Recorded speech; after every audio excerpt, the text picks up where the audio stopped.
챔피언스리그 조별리그 5번째 경기들이 열리고 있습니다. 특히 수요일 새벽 5시에는 이강인이 소속된 파리 생제르맹이 죽음의 조로서 홈에서 뉴캐슬전 복수전이 있는 날이었습니다.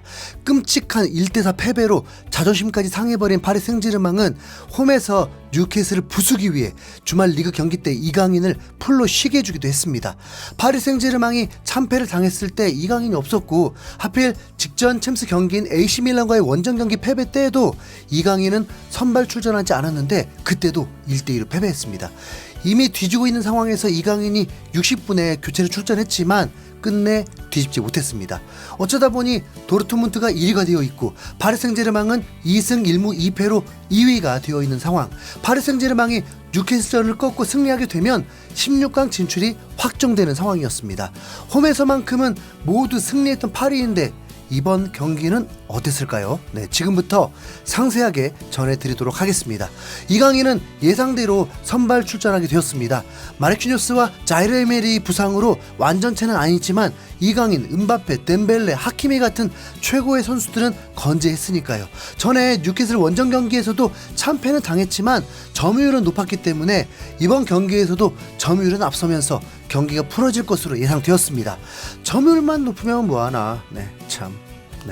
이강인은 전반 시작부터 좋은 기회를 잡습니다. 전반 2분에 덴벨레가 오른쪽 박스 안에서 크로스를 올렸는데 이강인이 다이렉트로 슈팅을 하려다가 빗맞으면서 아쉬움을 삼켰습니다. 또한 전반 8분에는 하킴의 크로스에 음바페가 뛰어들면서 절묘한 힐킥으로 골을 노렸는데 닉포프 골키퍼의 선방에 막히고 말았습니다.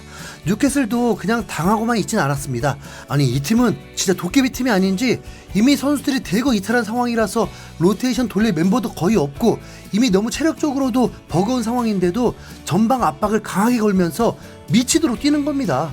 진짜 한 경기가 마지막 경기다라는 심정으로 뛰는 듯 보였습니다. 실제로 뉴캐슬은 이 경기를 이겨야만 16강 도전이 가능했고 패배 시 100% 탈락이었습니다.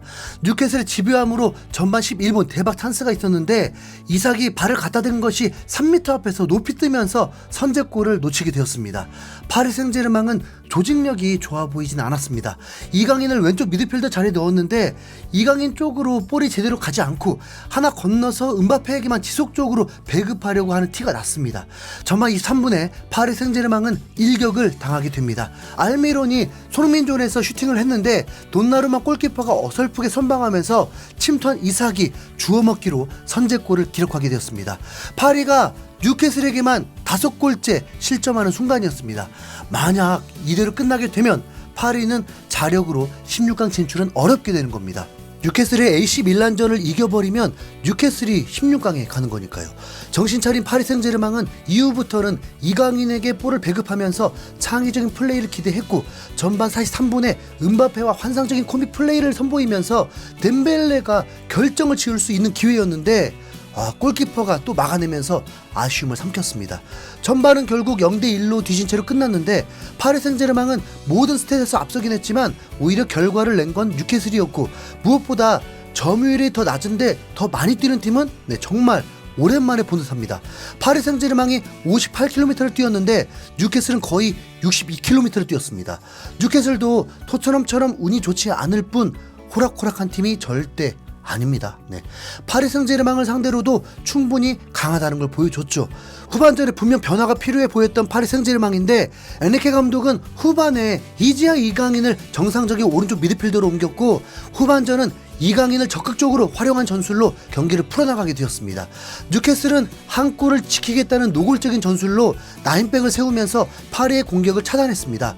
두 팀 모두 마치 하나로 연결된 듯 파리가 밀면 뉴캐슬은 라인을 지키면서 내려오고 파리가 뒤로 볼을 보내면 뉴캐슬은 빈 공간을 내주지 않으려고 다 같이 일정하게 밀고 올라가고 게임 보는 것 같았습니다. 후반전에 파리 생제르맹은 역습은 없었지만 이강인의 키패스들로 기회를 만들면서 경기를 재미있게 해줬습니다.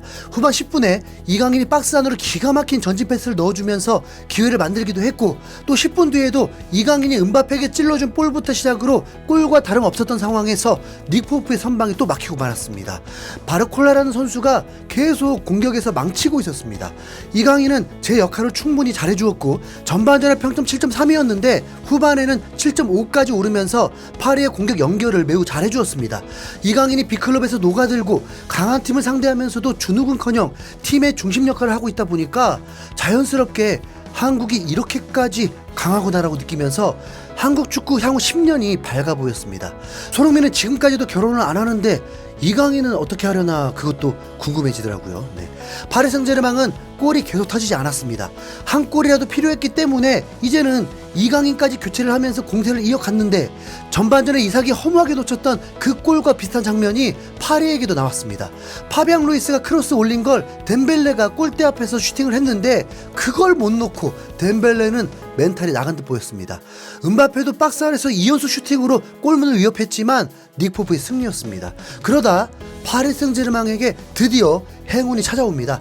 도저히 뉴캐슬 지킴이를 뚫을 수 없자 작전을 바꿨습니다.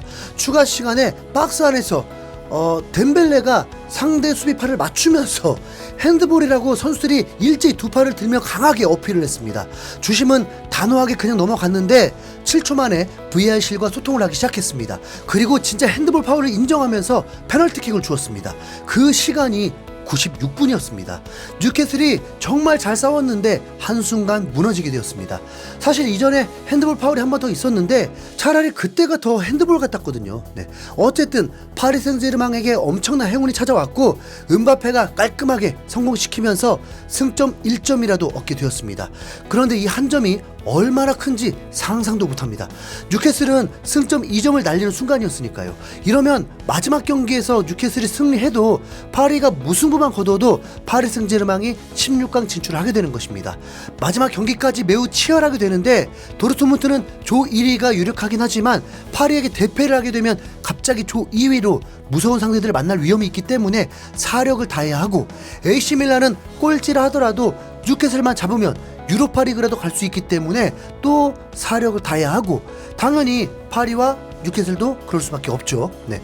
F조만큼은 마지막 한 경기가 일반 토너먼트보다 더 흥미롭게 치러질 듯 합니다. 네. 그래도 파리 생제르맹이 이강인이 선발 출전하는 경기엔 패배하지 않는다는 공식을 만들어주고 있어서 다음 경기도 기대가 됩니다. 네. 엔리케 감독은 이제 시험은 그만해야 하고 누가 봐도 이강인 중심으로 경기를 풀어가는 게 득점 확률이 높다는 것을 보여주었습니다. 프랑스 매체에서는 이강인이 기대만큼의 활약이 아니었다고 혹평을 하기도 했는데 사실 패스미스가 있었던 건 맞지만 그만큼 선수들의 움직임이 너무 투박했거든요. 네. 이강인은 실제 패스 성공률은 93%였습니다. 네. 누가 봐도 후반전에 공격의 활로를 풀어준 건 이강인이었습니다. 오히려 슈팅을 31개를 퍼붓고도 페널티킥 한 골이라는 걸 반성해야겠죠. 네. 음바페도 실제 인터뷰에서 9골에서 10골은 나와서 했다면서 아쉬워하기도 했습니다. 그 파괴력이 도르트문트를 상대로 나오길 바라고 챔피언스리그 최종 경기는 12월 14일에 있습니다.